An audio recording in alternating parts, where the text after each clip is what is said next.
Vegan food is the best food. I know when I first went vegetarian and I would flip through the vegan recipes and think, oh God, who eats that? It's like nuts and seeds and grass.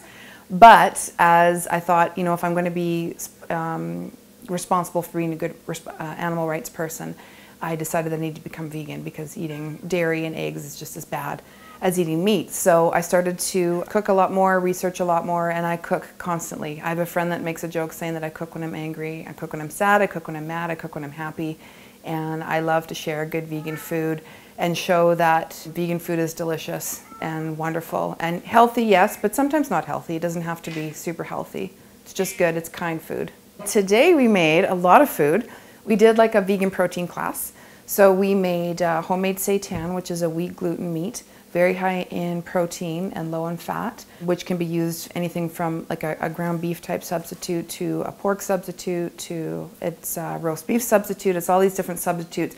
And I know people make jokes about vegan food and how we use chicken and eggs, use those wordage still, but we've grown up in Saskatchewan, or I've grown up in Saskatchewan, and that's how I know. So I replace foods that I grew up eating and familiar foods, especially when I'm catering or doing anything like that. I want to make sure that the people I'm feeding, which are usually not vegan, are familiar with the food, so using familiar tastes and textures. I know, for example, like with the barbecued pork or the barbecued jackfruit sandwich, I used like a bullseye barbecue sauce, which everybody here is familiar with.